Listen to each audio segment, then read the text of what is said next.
Hey everyone, welcome to Unveiling Beauty. It is so good to be back with all of you and to be here with you, Ammon. How are you? I'm doing fantastic, Mr. Stinson. How about yourself? Doing well, thanks. Yeah. Today is a particularly unique conversation and show that we wanted to have due to what's happening in the current environment. We really felt that it would be remiss if we didn't take a pause from all the things beauty and creating beautiful people and talk about how we create beautiful lives going forward, right? And start with all of us, start as a community, and how we could make positive change in the beauty industry. So we created this show called Conversations That Create Change. So, Ammon, this is actually your brainchild. So why don't you talk to us about it? I think this episode was really just an opportunity for us to be, to be brave and have the conversations that are sometimes difficult and sometimes uncomfortable because they make people like myself, acknowledge things like white privilege and understand that that doesn't mean that I'm a bad person. But if I don't take the time and the opportunity to try to understand it, then we can never move forward and create change. So that was really what stimulated and what inspired this conversation. And there's nobody better than Paquila Riley and David Lopez, who we have on our team, to really stimulate this conversation and talk about what's going on in the world. Yeah, no, I completely agree with you. And, I just want to thank you for really being so passionate about this topic and putting this forum together for all of us to really talk through and have the uncomfortable conversation. Because I think, just personally, that's where change happens, is when you're able to be in an uncomfortable space and have open and honest dialogue that creates positive change and you move forward from it. And I think that's what we're hoping to accomplish today. And I think we should probably jump in. What do you think? Yeah, let's bring Paquila on to start. Great. Hi, Paquila. How are you guys? Good to see you. How have you been? I've been okay. I've been okay. Just really navigating a lot emotionally and, feeling like many of you. Yeah. Yeah. Well, I appreciate you taking the time to be on here with us and having this really important conversation, quite frankly. Pakila, why in your mind do you feel like this is such an important topic right now? I know that this is an important topic right now. It's because we're at a critical moment. We've seen some very ugly things that in our society that really have come to the forefront. And we're just at the point where we have to address this on a micro level in our households, in our hearts, in our communities, in our professions to make the world a better place. And so it starts with these conversations. I agree. Yeah. Conversations. This has been so crazy for me because it's a global thing, right? It's something that everybody in the world is dealing with right now. But I wanted to specifically talk to you about, so as a hairdresser, have you seen some of these tendencies? Has it affected your career? Have you seen some of these things show up in your actual career that you'd like to share with us? That's not just about what's going on in the world, but actually as a beauty professional. Absolutely. I think, sometimes if you ask a black person, have they seen that professionally? Sometimes you'll see that smile. It's almost comical that It's like duh, right? it's like, duh, of course, absolutely. So it's not because it's funny, it's because, that in itself is sort of that void space what you don't see what other people are going through. But certainly I've seen that and witnessed that blatantly. Sometimes it's very passively, but definitely have experienced that professionally in trying to achieve just as a salon owner, a business owner, but definitely have experienced those things in many cases. Pakila, in your opinion, how do we amplify Black voices and people of color and give them the platform and support them through this journey? This is an example of amplifying Black voices. Eh, you know, this platform, of course, is initiated by you guys. You have this platform, and you've allowed me to speak and share my experience and not center yourself as the messengers of that experience. So this is an example of amplifying the Black voice. But originally that was for, people of color and Black people who have called for such social change, and their white counterparts using their platform and their spaces to give them the platform and to be the center of that message, versus taking that spotlight or taking that opportunity to center themselves as the messenger. So this is an example of amplifying the Black voice and allowing me to share my experience, allow me to share my knowledge, allow me to share my education offering from my perspective and my direct voice, versus taking that attention and centering yourself. Yeah, that makes sense. I think about it, and we don't have the right to speak from it, right? We haven't walked in your shoes, and that's why it's so important to have these conversations, so that there's the awareness around the total topic and what we can do to continuously move the needle forward and continuously unite us in a bigger way. Mm-hmm.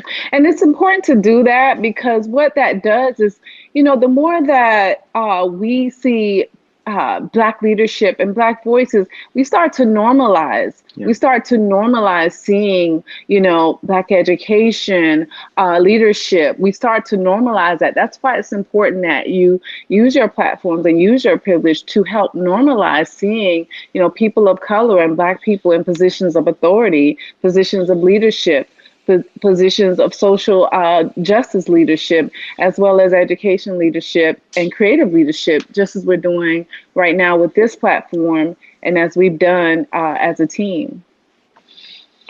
Pakila, I wonder, so we know diversity right now. We know it's the right thing, right? We know that adding diversity is the right thing to do. But I want to specifically talk about how we all understand, or from your perspective, once again, asking your perspective, how you see diversity adding value to like individual businesses, into entities, like on a long-term basis. Like more than just doing the right thing and moving in the right direction. What is the actual tangible value that you see diversity helping in those areas?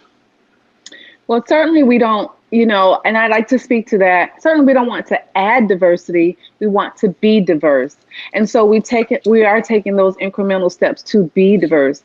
But diversity in itself, a diverse culture is going to be a very well woven fabric. We have to think about all of these collective experiences, our collective thoughts, our education coming together to create a stronger fabric. And that is something that's going to be quantifiable within our industry and also within in our communities.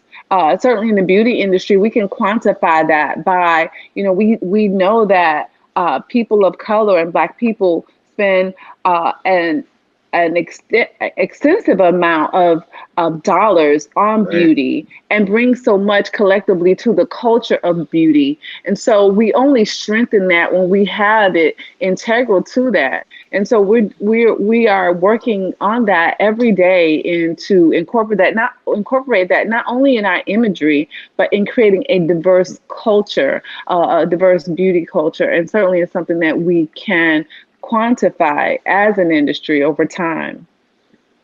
Pakila, that leads me into a thought. When I think about our company and I think about our team, right? This has been a passion project for us for a few years. If you think about it, we've been talking about diversity and inclusion. We've been talking about how do we blur the lines so there's no more white salon, Black salon.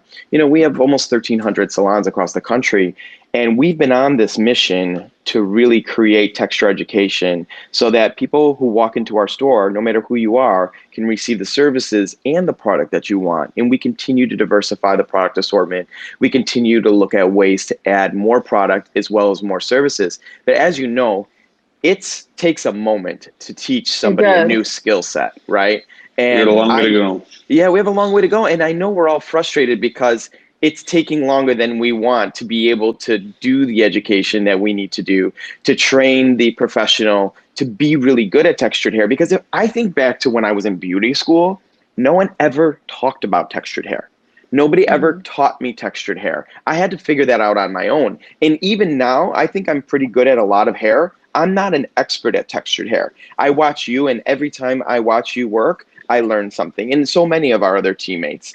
And I'm frustrated by that. And I know we're all frustrated by that. And we continue to figure out ways to weave in and make texture more of a moment. When I look at my strategies and our strategies as a services team this year, one of the top key strategies is texture education. That is one of our key pillars for 2020. It started in 2019 and it went into 2020, and we've got so far to come. I mean, just tell me, you've been a huge part of this journey, and we have a lot of work to do. And I've said that, and unfortunately, we're not at the place yet where everyone could walk in and receive whatever service they want, but we're committed to getting there, right? So talk about that a little bit. So, again, you brought up something that's really important. It's how this texture education was sort of omitted in hair school. We see the loss of value in that, just having a more well-rounded stylist. And certainly we're working every day to bring that, to make that actualized within Ulta Beauty salons. And so, it was a missed opportunity, which we're able to make integral to a well-rounded stylist. First and foremost, what I do appreciate is that not only do we recognize that texture hair is a component that helps to round out each stylist, is that we also celebrate, Black stylists that are colorists, or really amplify that they are not just boxed into just textured hair, and also bringing textured hair into to the inclusive service set for all stylists. So, we are working on that. COVID did throw us a curveball in sort of our initiative. So we're definitely not going to stop until, every texture type, every ethnicity feels like there is a stylist within the salons to service them. So that's our goal at Ulta Beauty. And I really feel proud that we are working toward that. We are going to get there, girl. I'm so proud of it too, honestly. And I'm so excited about the conversations that I've been hearing you have with one of our managers of technical education, Elena Snowden, in the corporate office, who has a diverse background also, that you are able to bounce ideas off of and create strategies with, so that we're really like authentically thinking and aware and going in, like we've always said, this is a journey, right? Like even, Nick, when you pointed out right now, we're not there, but we're committed to doing it the right way and taking the right steps. And I know with your guidance and with the work that we have in the corporate office, that we are definitely going to hit that goal the way that we want to, and earn our right into that space, like we like to say. And I know an integral part of that education development and strategy is another person who's passionate about not only diversity, but working with curly hair types, Mr. David Lopez. And I want to bring David onto the show right now. Hey, David. Hi. Hi, how are you? I'm great. I miss you guys. I know, I miss you too. Well, welcome to the conversation. This is an important one. Very. And I know, David, you are, extremely passionate about this. Follow you on, obviously, anybody who follows you on social media knows that this is something that is like literally loud and proud every single day on your social media. And I was like, he's got to be on this show because he's got a voice that wants to be heard about this. And one of the things that you said that really resonated with me was that the people often wait to educate themselves when something like this happens, right? And why is that, do you think? Why do you think that people kind of just don't think about it until it's like up in their face?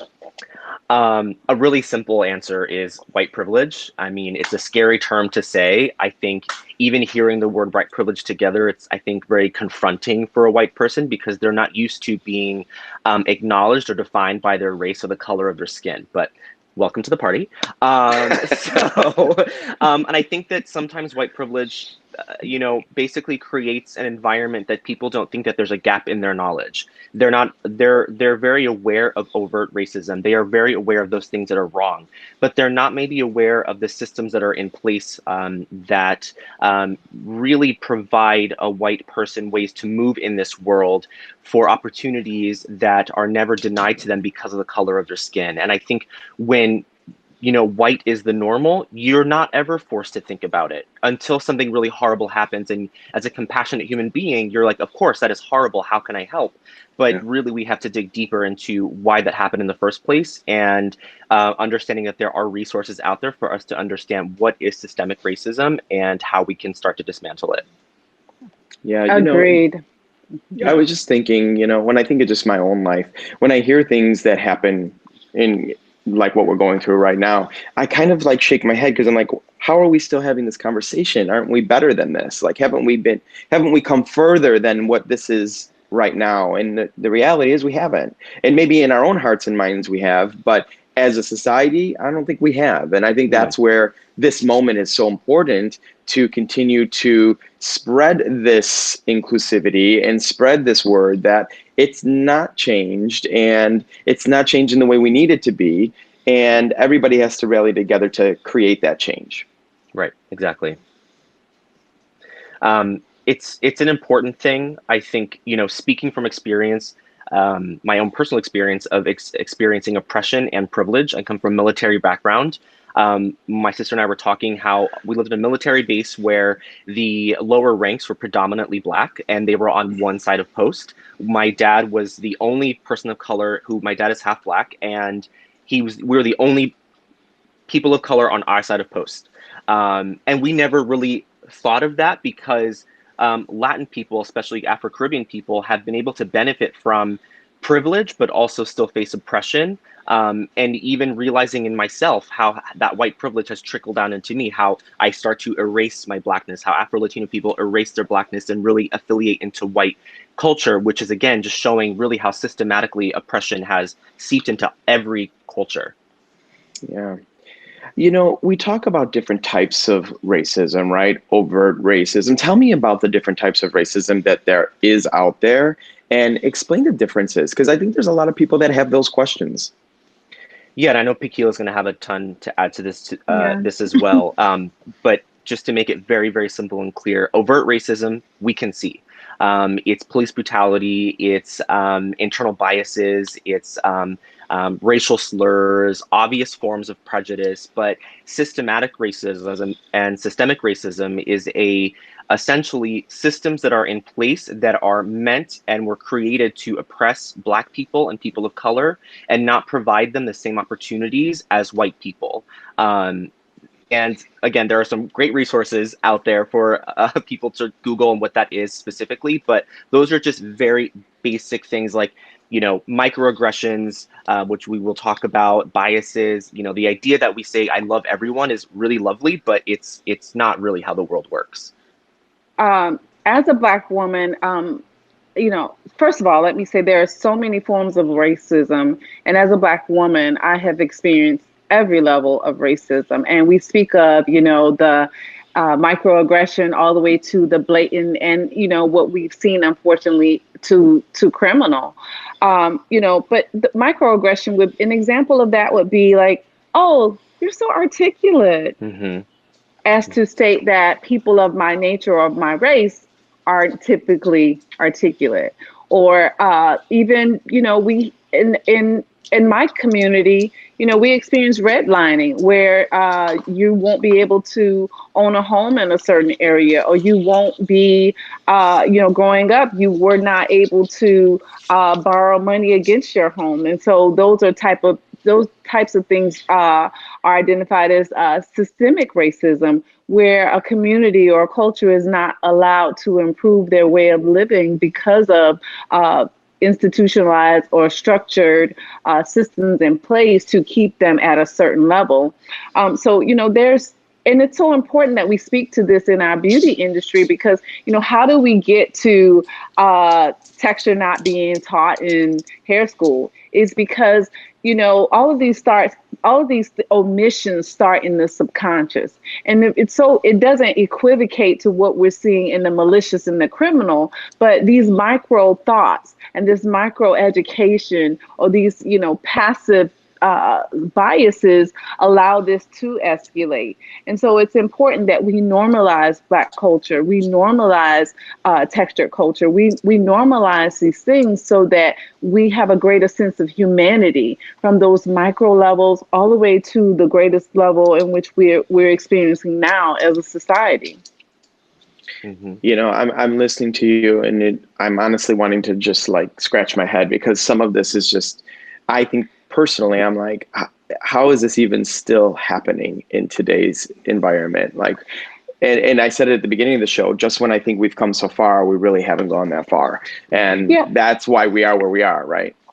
Yeah, and that's why we are. That is exactly why we are where we are. I think David put it so correctly. When we say the phrase "white privilege," it's not to attack, and like you said, it just sounds so confrontational because you've never really been framed by your race, you know. Mm-hmm.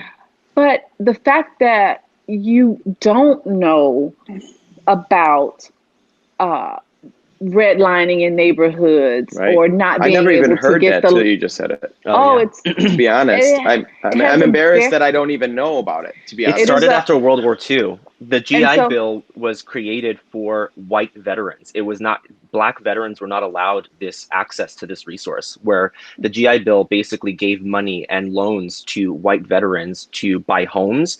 And what the community started doing was redlining zones to essentially create these communities that would stay Black, not give them loans.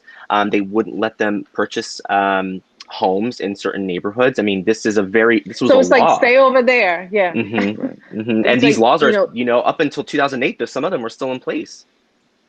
until that recently. And so oftentimes we hear, pull yourself up by your bootstraps. But there are so many things that have been structured into place why communities of color, and particularly Black communities, have not been able to advance in an equal rate. And that's why it's important about using your privilege, using your platforms, speaking up. This is how you help to create a more just and humane society, by educating that these things still very much exist. What we saw with the death of George Floyd was absolutely mortifying. But I can tell you that in the Black community, that was not a surprise. It has been our rallying cry forever. But we have something in front of us that everybody saw and couldn't believe, and we're saying, hey, this is what we've been looking at. And I'm here to say that this is how it's escalated. It's because we're omitted in history, we're omitted in education, we don't have a platform, we are not humanized, we are not normalized. And so that's how that thought can get to the point where you demean someone to that level, is because it starts in thought, it starts in education, it starts in inclusion, to validate and really appreciate us as a whole. Something that was said earlier, and I believe, David, you said it, you talked about unconscious biases. Tell the viewers, what is an unconscious bias, and how are we aware about it? How do we become aware about it? I mean, they kind of go hand in hand with microaggressions. An unconscious bias might be, you see a name on a resume, and you see the name and you're like, that's a Black person. You've already created in your mind what kind of person this is, what they sound like, what they speak like, because of what our laws and our media shows you.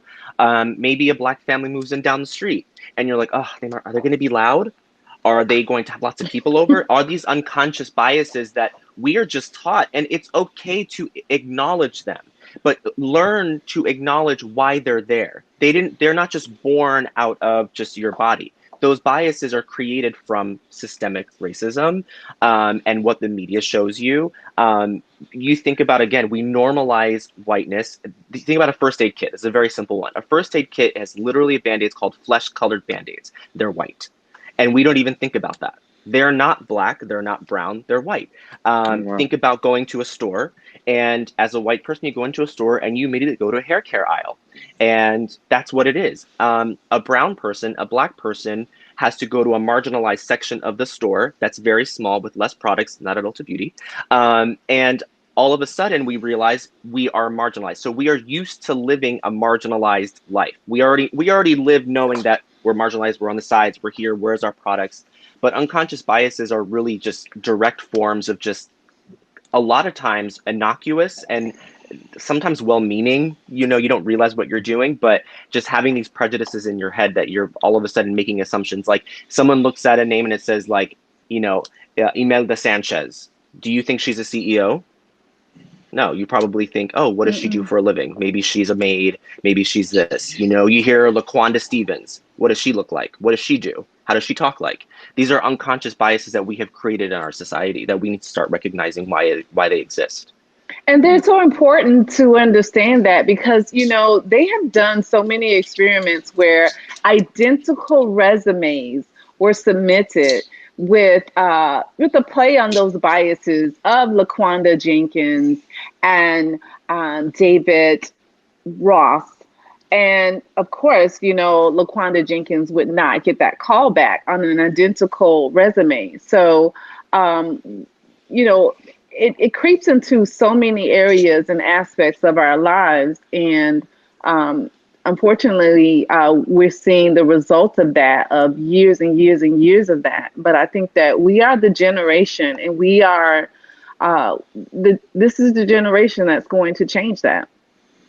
Definitely. Just, so this conversation, I'm glad that David kind of grabbed it for a second, because originally when Pakila was talking, I was getting really emotional, and I was like, oh, I have another question, but I don't know if I'm going to be able to do it without like bubbling up emotion.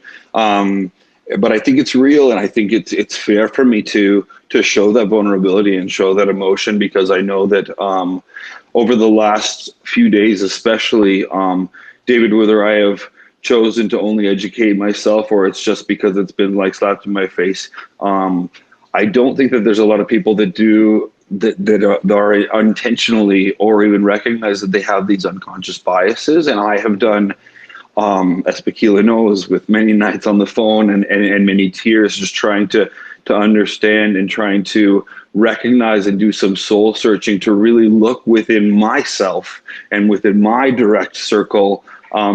Are those things present?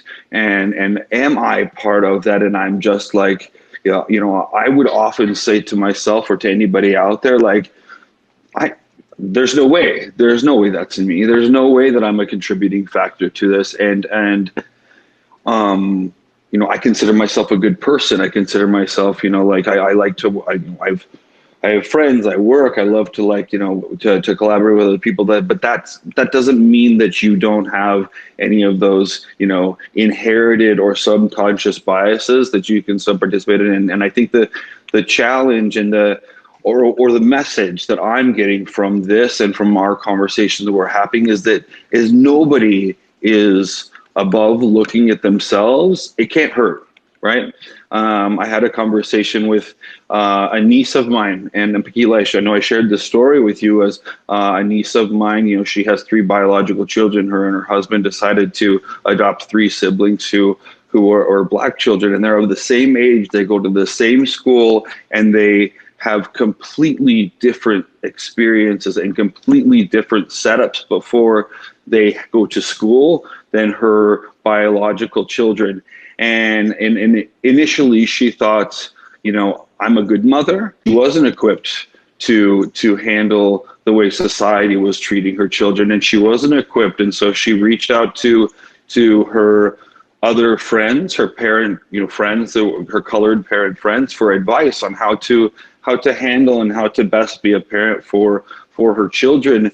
And they touched on something that we don't like to admit either. You guys talked about white privilege, but there's another thing that goes right along with it called white fragility, right? Where initially when somebody says you're white privileged and that these things happen, we get this defensive that that I'm not like that. I'm not like that. And she initially reacted that way, as a lot of us do, I think. And then sure enough, she said, like, she took some time and looked at herself and realized, you know what, actually, you know, tail tucked between my legs, I need to come back and say, help me understand. help me learn. And I think that was really what I wanted to make sure that we came on this show and just we're leading in vulnerability. We're leading in a sense of like, educate us, help us, what can we do? And so that was a long-winded way of saying, now that we're able to understand what biases are, David, Tequila, and you helped us understand how they can be subconscious, what would be some strategies or some steps that you could say, or some first steps that we could do, some tools that we could do to recognize and start to see if those things exist in our lives, if we have some kind of a white fragility moment? Like, how can we start to make that change? Wow. David? I mean, you touched on some really good points there. I think white fragility is a very real thing. And like you said, when we hear the word white privilege, I do want to make it very clear. It doesn't come with the context of, if you're white, your life was easy. There are many white people in this country who work very hard, who worked for what they have. I'm so glad you clarified that. But one of the things that held them back was never the color of their skin. And that's really the simplest way that I can put it. It's, again, not the context of white privilege. Oh, your life must be so easy. That is not what white privilege means. It means that, yes, you probably had to work hard. You could have come from poverty and made something of yourself. But again, the color of your skin, the lightness of your skin, was never what ever held you back. I think that's as clear as it can be. Yeah, I think that statement right there is something that needs to kind of ground and hit for a minute, because I think that to me is like, oh, that makes sense. I understand what you're saying there. Is that the color of your skin was never a contender in anything in my life. Yeah. You're not saying that our life wasn't hard or challenges. It's just that the color of our skin wasn't one of those factors. Wasn't one of them. Exactly. Yeah. Or that, and in any case, in some cases, that it was a factor to give you the benefit of the doubt. Whereas in other cases, a person of color, a Black person, may not have been given the benefit of the doubt. So it never was a burden or weight, or it never criminalized you. It never marginalized you. Yeah. But I know, so many white people who have come from really, really poor backgrounds, have worked really, really hard and able to achieve such amazing things. But again, like David shared, that the color of their skin was never a deterrent in that journey. Mm-hmm. Yeah, makes a lot of sense. Another thing that I think is really important to kind of start breaking this down is, learn the difference between listening, amplifying, and speaking up, and learn when those three things can be utilized, and you can utilize your benefit. You can utilize your privilege to really help people of color. You want to spread the message of anti-racism and systemic racism through the voice of a Black person, or a person who's been affected by it, not necessarily through the lens of a white person who has not directly experienced it. So that is what I mean by amplifying Black voices. And that's why it's so important that you have brought on Tequila and I today, because you're amplifying the experience directly from the mouth and not through the lens of a white voice, which is extremely important. Yeah. So on that note, how do we go from where we are right now to the healing process, to the process of making actual change? Like, what's next? How do we do this? Education, I think, is going to be a huge one. I think, once we get off this, if everyone finishes watching this, there's so many incredible resources out there. There's a really amazing paper that was written in the 80s called Unpacking the Invisible Knapsack. That was the first time that someone really kind of quantified and really put into place, what does white privilege look like? I read it and it was mind-blowing, all the things that I read in there. And I am a person of color, and even I was like, oh my God, I didn't even realize that this system that is in place is all around us. I think educating yourself is going to be a big thing. And also, like Nick and Emma, you guys are doing, risking unearned benefits. And what I mean by that is you have a position of power and you are risking an unearned benefit right now, because your benefit of your privilege is that has allowed you to have this path and move through these professional spaces. Now you are risking this benefit by speaking out. people who might not agree with you. And I think that's very, very important. Well, I think it's an important topic, and if we want to create change, we have to have the uncomfortable conversations in order to identify it, ground it, and then move on from it. And you can't go forward if you don't at least establish the moment. Yeah. Tequila, what about you? Healing. I definitely agree with David. I think it starts, really having that personal and that private conversation. I think it begins with self. It's really having that private moment of really just tapping into whether you have those biases or not. We are in the information age, and when you tap into your heart, you're going to want to know. When you really tap into that space, you're going to want to know and want to seek out that information. And so the information is out there. It's no longer loving. It's no longer acceptable to say, I don't know, because to do so, it just be turning a blind eye. And so just, saying, hey, I am accountable for learning because I want to do better is the place to start. Yeah. Yeah, risking your comfort, just don't I think, say is like you a don't really know. Yeah, exactly. I just don't know. I mean, part of it, and like you guys are both great examples. You're risking your comfort to really show unfairness, and I think beyond what happens on social media, risking your comfort in your private life is a very important step as well. Well, we are glad to do so, and honestly, doing anything that we can right now to be vulnerable. I know Nick and I have had a lot of conversations about this. Pushing pride aside and recognizing and being willing to look within ourselves. I know or we both know that that's the first step, and then looking into our inner circles. I know that this is a topic that we could have lots and lots and lots of conversation about.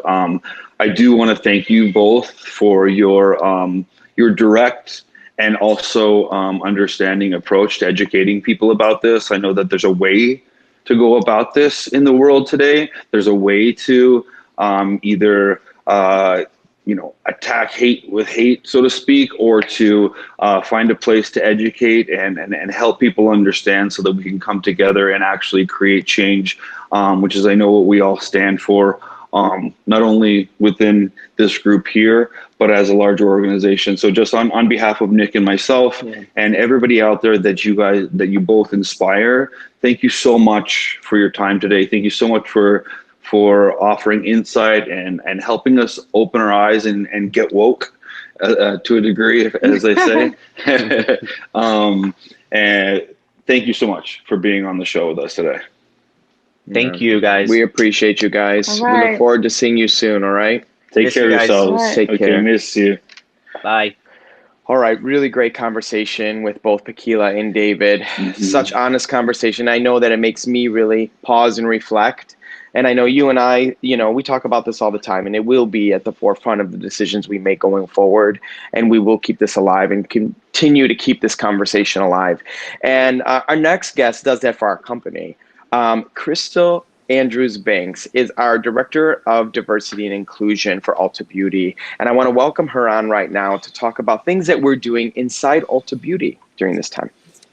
Hi, Crystal. How are you? So good to see Doing you. Good. And thank you guys so much for leveraging your platform to continue these important conversations and dialogue. And thank you for allowing me to join just to share with your audience some of the great work that we have going on at Ulta Beauty. So first, let's talk about the conversations. So this is not a one-time deal. These are conversations that need to be had and will continue to be had. And how we're doing that at Ulta Beauty is really providing those platforms for our associates to have that honest, open dialogue, regardless if you're at corporate, DCs, or the field. I would also say Ulta Beauty is on a D&I journey, like everyone individually is on a D&I journey. So for us, what that means is keeping our guests and our associates at the heart and center of everything that we do. So we've identified a pretty robust strategy to continue to advance and champion diversity, not only for our internal associates, but our guests as well. We're also working with our marketing and merchandising team. I know a number of you have probably seen our post on social media, as well as Mary Dillon, our CEO's email to our guests, and we're going to keep the conversation going. We want it to be a two-way dialogue. So we appreciate folks that have had opportunity to comment, provide suggestions of things that we should be doing. So our marketing and merchandising team is looking into all of those suggestions, and please stay tuned for what's to come. And lastly, I want to talk about representation. So before the unfortunate incidents, we have been on a journey to really understand what does our talent management process look like, and what are those areas of opportunity when you think about recruiting, development, and retention. So I would say it's super unfortunate what has happened, but it's certainly continues to be a catalyst for change for so many, and Ulta Beauty is no different. I mean, Crystal, I am so proud to be working for Ulta Beauty, and I know that you've created this D&I Champions network that I'm excited and proud to be a part of, to be able to lend my voice and lend my opinion, and have so many people from all walks of life come together and really like think together. And I know Ulta Beauty values our opinions, and I know Nick specifically wanted to ask you a question about those of us who are out in the world and are now given tools, thanks to Pakila and David, about how to look at ourselves to create change, like emotional change. But we also have another way. So Nick, go ahead and talk to her about the questions that you wanted to about actual change that we're aligned with. Yeah, I think a lot of people right now are looking for ways that they could make impact, to Ammon's point. And I know at Ulta, we partner with different nonprofit organizations. And I know there's one in particular right now that we're pretty passionate about. Could you talk a little bit about that? Yeah, no worries. So that nonprofit is the Equal Justice Initiative, and I'm just going to read their mission because I want to get it right. So they're committed to ending mass incarceration and excessive punishment in the United States, to challenge racial and economic injustice, and to protecting basic human rights for the most vulnerable people in American society. So we've actually been partnering with them since this past fall. So Mary, our CEO, along with some of her direct reports and some of our leaders at Ulta Beauty, actually had an opportunity to go to Birmingham, Alabama. And the idea for us is, as we think about our D&I learning journey, and everyone's in different places individually, is how do we understand from historical context, how do we get here as a country? So the idea is we went to Alabama to understand a little bit more about the African-American experience in our country. So we had an opportunity to visit the Legacy Museum, From Slavery to Mass Incarceration, and the Peace and Justice Museum. And we also had an opportunity to meet the founder of those museums, and really the founder of the Equal Justice Initiative, Brian Stevens, to have a fireside chat. So those conversations were so meaningful to our leaders that we brought that conversation back internally. So we had a mini town hall, if you will, where associates got to hear directly from our leaders talking about that experience, what it meant to them, and how they were changed. So again, our partnership with Equal Justice Initiative just didn't start a couple of weeks ago. It's a partnership that we're really proud of, and we're excited that we're able to double down on that partnership.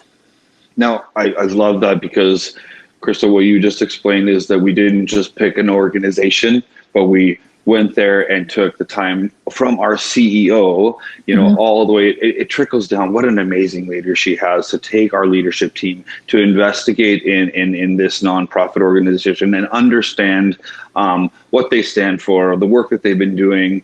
And I would just like to follow up by asking you, is there a place where people can go? We'll fly in. I know we'll be able to fly in a graphic here where they can see how they'll be able to go and make a donation. So I applaud you for that leadership, and so grateful to have a leadership team with Mary and yourself, and I know Nick echoes those sentiments. Yeah, honestly, it's times like this in these conversations that make me proud to work for Ulta Beauty, and proud to work for the leadership team that we do, led by, Mary Dillon and Keisha Steelman and so many others that are part of positive change. And it's humbling. It really is. Yeah. Well, listen, thank you so much, Crystal, for joining us on the show. I know that it kind of brought our episode today from a beauty professional kind of perspective to a macro lens of what we're doing as an organization, so that if people weren't aware, it's not just conversations that Nick and I are wanting to have, but we really do work for an incredible company that is not just started yesterday or today or because of what's happening, but we have been on this journey, and we do recognize that we have a long way to go. And I know I've heard you say that before, but we're committed to going there full steam ahead. And I applaud you for all the work that you've been doing to get us there. Yeah. Thanks so much for spending your time with us today. We look forward to seeing you hopefully very soon. It's been a long time, so I hope we get to see you soon. All right, Ammon. That was a lot of really good conversation. Really open, honest dialogue, right? Yeah. So, you know, as this platform was originally intended, was to be a safe place for the industry to come together and learn. This was an education class. This was about educating us on a topic that is very current and very real and very important. But I know people still want to learn about beauty as well. So our next episode is going to be about beauty again, and it's going to be about hair. So why don't we talk about that episode? Absolutely, Nick. I know that everybody in the world out there, even amongst everything that's going on, is still anxiously getting ready to get back into the salon if you're not already allowed to start taking clients.